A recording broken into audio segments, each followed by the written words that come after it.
जय हिंद साथियों, मैं कृष्णा स्वागत करता हूं आपका अपने YouTube चैनल उज्जवल कॉन्सेप्ट पर। साथियों, आज 10वीं कक्षा का इसी क्रैश कोर्स को आगे बढ़ाते हुए एक महत्वपूर्ण सेशन आपके सामने लेकर रिप्रेजेंट हुआ हूं। साथियों, आज का सेशन द्विघात समीकरण से रिलेटेड है और यह काफी महत्वपूर्ण है और ये सेशन आपके लिए बड़ा ही लाभदायक होगा। आप बने रहिए इस पूरे सेशन में। आज मैं आपको समझाने वाला हूं या सिखाने वाला हूं कि इस तरह के समीकरण को 3x² प्लस 5x माइनस 2 बराबर 0 को तीन अलग अलग विधियों से सॉल्व करके इसका मूल ज्ञात किया जा सकता है। उसके एक मेथड पर हम बात करते हैं आज, है ना। इसको तीन तीन विधि से हम लोग कैसे बना सकते हैं, तो इसको सॉल्व करने का पहला जो विधि है वो गुणनखंड विधि है। शायद से आपको ये आता होगा। गुणनखंड विधि से सॉल्व करके आप इसका जीरोस निकाल सकते हैं, मूल निकाल सकते हैं, इसका शून्यक निकाल सकते हैं। इसका दूसरा जो इसका मेथड है वो है द्विघाती सूत्र। With the help of this formula we can solve this question easily, है ना। ये द्विघात समीकरण का सवाल। तीसरा मेथड कौन है इसका? पूर्ण वर्ग विधि। पूर्ण वर्ग विधि आपके एग्जामिनेशन में 5 नंबर का क्वेश्चन एग्जाम में पूछे जाते हैं। इस तरह का एक समीकरण लाएगा और आपसे कहेगा कि इसको गुणनखंड विधि से सॉल्व कीजिए, इसको द्विघाती सूत्र से सॉल्व कीजिए, इसको पूर्ण वर्ग विधि से सॉल्व कीजिए। छात्रों को गुणनखंड विधि आता है, द्विघाती सूत्र से भी वो सॉल्व कर लेते हैं। सबसे बड़ा डर का विषय पूर्ण वर्ग विधि बना रहता है। आज यदि पूर्ण वर्ग विधि से आप सवाल को ना कर लेंगे तो आप हमें कहिएगा। बड़ा ही आसान और सुंदर मेथड एक एक करके हम आपको समझाने का प्रयास करते हैं कि आखिर पूर्ण वर्ग विधि से हम लोग किस तरह से इस सवाल को सॉल्व करेंगे। आइए बने रहिए पूरे इस सेशन में। पूर्ण वर्ग विधि से सॉल्व करने के लिए आपको सबसे पहले क्या करना है? फर्स्ट स्टेप आपका क्या है कि जो यहाँ पे अचर पद है हमारा, यहाँ पे जो अचर पद है ना, उसको बराबर के उस साइड ले जाना है। इसका नाम अचर पद है, ये चर पद है, ये चर पद है ना। What is the reason of this? क्या रीजन है इसका?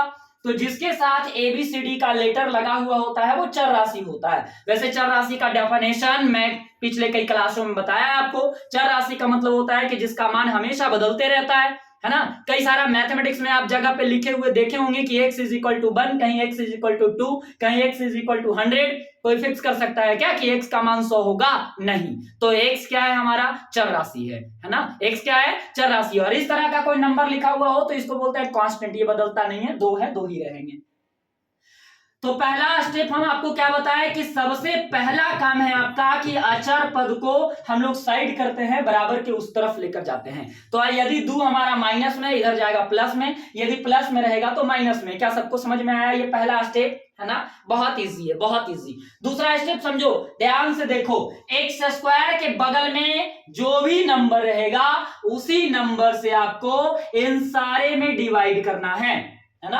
क्या बताएं हम? x² के बगल में यदि 5 होता तो 5 से डिवाइड करते, 6 होता तो भागा नहीं करवाते, ऐसे ही रह जाता नंबर हमारा, है ना। आखिर डिवाइड करवाते क्यों है हम लोग? ताकि ये कट के हमको x² के जैसा नंबर दे दे। बस हम क्या चाहते हैं? हम चाहते हैं कि इसके बगल में कोई भी गुणांक ना रहे, x² रहे। यदि आपका प्रश्न होगा कि सर इसके बगल में कुछ भी नहीं होगा तो कोई दिक्कत नहीं है, डायरेक्ट आप यहां पे आ जाइएगा, डायरेक्ट आप इस स्टेप पे आ जाइएगा। आपको यह स्टेप करने की जरूरत नहीं है, आप डायरेक्ट इस स्टेप पे आ जाइएगा, माइनस से डायरेक्ट प्लस में इधर लेके आ जाइएगा, बाकी ये ऐसे ही उतरेंगे। समझ में आया? बोलो। सारे क्वेश्चंस में यही करना है, जो इसके बगल में होगा डिवाइड कर देना है ना। यहां तक क्लियर है? अब मेरी बात समझो, अब मेरा ध्यान से बात यदि तुम समझते हो तो काम हो जाएगा तुम्हारा। हम लोग को यहाँ पे एक फार्मूला सेट करना है, a² plus 2ab plus b² या a² minus 2ab plus b²। इन दोनों में से कोई भी फार्मूला यहाँ तय कर देंगे। यदि यहाँ प्लस आता है तो तुम ये वाला फार्मूला तय कर दो, यदि माइनस आता है तो तुम इसके जैसा सेट कर दो। कैसे सेट करते हैं जरा ध्यान से देखो। यही मेन लाइन है तुम्हारा, बाकी सब के सब डाउन लाइन है। तो ये मेन लाइन आपको सीखना है। यहाँ क्या हमारा x², यहाँ भी हम लोग a² के जैसा बना दिए। देखो था ना ये x², यहां भी है, बस देखने का तरीका बदलो। ये a² जैसा नहीं लग रहा है क्या? इस वाले से हम लोग मैच करेंगे क्योंकि ये फार्मूला अप्लाई होने वाला है। a² के जैसा है ना। क्या इसमें और इसमें कोई परिवर्तन है? नो। यहाँ प्लस है हमारा, यहाँ भी प्लस है, मैंने लिखा प्लस। अब देखो तुमको इसको इस्तेमाल करना, तुमको इसको भूल जाना फिलहाल। यहाँ क्या है हमारा 2, तो मैंने क्या लिखा 2 इनटू क्या है हमारा a, तो a जो यहाँ पे नंबर होंगे ना, तो ये हमारा 2a हो गया ना। अब तुम जरा ऊपर में एक बार देखो कि तुम्हारे पास यहाँ पर क्या नंबर है, 5/3x है। तो तुमको क्या करना है, ध्यान से सुनो मेरी ये बात को, यदि 5/3 है तो तुमको 5/6 करना है। क्यों भाई, नीचे वाले को डबल क्यों किए, आप पूछो क्यों डबल किए, तो तुम दू का है को लाए हो, दू से ही कट जाएगा तो 2 तिया 6, 5/3 और x भी हो जाएंगे, होगा नहीं होगा, बोलो होगा ना। तो यहां जो तुमको नंबर मिला था यही नंबर सेम एज इट नीचे भी है। बस तरीका क्या है कि हम लोग इसको फॉर्मूला पर लेकर चल रहे हैं। कैसे करना है एक बार और, 2 फार्मूले का a के जगह पे ये वाला x रख दिए है ना, और b के जगह पे हम लोग अपने मन से नंबर लाए हैं, 5 के 5 छोड़ देना है, ऊपर वाला नीचे वाला डबल करके लिख देना है। हड़बड़ में x तुमको नहीं लिखना है, क्यों, क्योंकि x यहां हम लोग ऑलरेडी लिख सके हैं। तो a² + 2ab, फिर क्या होता है फार्मूला में +b², हम बोले हैं ऊपर वाला तुम भूल जाओ, 2ab, b के जगह पे कौन है हमारा 5/6 का होल स्क्वायर कर दो, बराबर का निशान लगा दो, 2/3 लगा दो। अब देखो कि इस लाइन और इस लाइन में क्या अंतर है, यहाँ देखो x² ये सही है, 5 प्लस ये भी सही है, 5/3x यहाँ भी काट देंगे, 2 तिया 6, 5/3x ये भी सही, बराबर का निशान भी सही, 2/3 भी सही है, 5/6 का होल स्क्वायर एक्स्ट्रा आया ना भाई, ये कहां से आया, तो जब एक्स्ट्रा इधर जोड़े हो तो एक्स्ट्रा इधर भी जोड़ देते हैं, 5/6 का होल स्क्वायर। क्यों भाई, पूछो क्यों भाई, क्योंकि ये दोनों कट जाएगा तो यही समीकरण बचेंगे, समीकरण पर कोई प्रभाव नहीं पड़ेगा, है ना, हमारा फार्मूला पे भी सेट हो गया, और ये लाइन में और ये लाइन में कोई डिफरेंस भी नहीं है ना, एक पन दो काज हो गए, एक तीर लगाए 2 निशान लग गया, नहीं, हम लोग एक काम किए, फार्मूला पे भी सेट हो गया और इसमें कोई डिफरेंस भी नहीं है। यदि आपसे कोई पूछे कि what is the difference between this line and that line, तो कोई डिफरेंस नहीं है, दोनों में सेम है, बस लिखने का तरीका बदल गया। यदि हमें जरूरत पड़े, यदि हमको कोई बोले कि 15 लिखो जिसमें 7 दिखाई पड़ना चाहिए, तो 15 लिख दिए हम लोग, लो भाई 7 दिखाई पड़ रहा है इसमें। मैथमेटिक्स का यही तो तरीका है कि जो चाहिए हम लोग लिख सकते हैं। यदि कोई आपसे पूछे कि 34 लिखो जिसमें 17 दिखना चाहिए, तो लो भाई लिख दिए, 34 दिखे है ना, 34 लिखो लेकिन 17 दिखना चाहिए, तो हम लोग साइन का प्रयोग कर लिए, है ना, यानी जो दिखना चाहिए तुमको दे दिए, तो हमें चाहिए था यही वाला लाइन, लेकिन उसमें ये फार्मूला दिखना चाहिए था, लगा दिए हम। अब ये मेन लाइन समझ गया ना तुम, अब एकदम आसान है तुम्हारे लिए, a² + 2ab + b², ये किसका फार्मूला होता है, ये किसका फार्मूला होता है, a + b के होल स्क्वायर का। तो हमने यहाँ क्या लगाया, a के जगह पर ये वाला x लगाया, प्लस b के जगह पे क्या लगाया हम लोग 5/6, a + b के होल स्क्वायर हो गए। यहां से यहां तक का जो भी नंबर था ये सारे इसमें आ गए, इसको जब तुम स्क्वायर तोड़ोगे तो ऊपर वाला के जैसा आएगा, नहीं, तो यही मैथमेटिक्स का खासियत है कि ये वाला लाइन जो है हमारा, ये वाला जो लाइन है हमारा, ये सारे ऊपर से मैच करते हैं।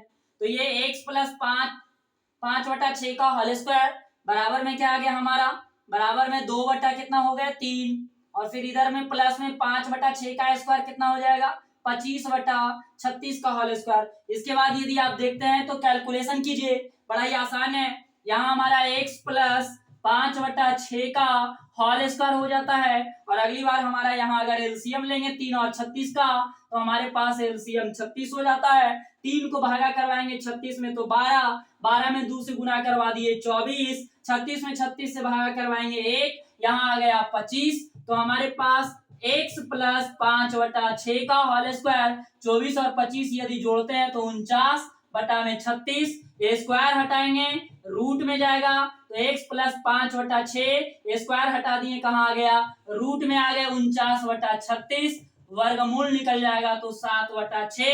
तुमको याद रखना है कि किसी भी नंबर का यदि हम लोग वर्गमूल निकालते हैं तो वो प्लस और माइनस में होता है, तो 49/36 का वर्गमूल 7/6 प्लस में भी रहेगा माइनस में भी रहेंगे। अब तुमको x बराबर ±7/6, ये प्लस में जो 5/6 दिख रहा है इसको तुमको माइनस में लेकर आना है ना।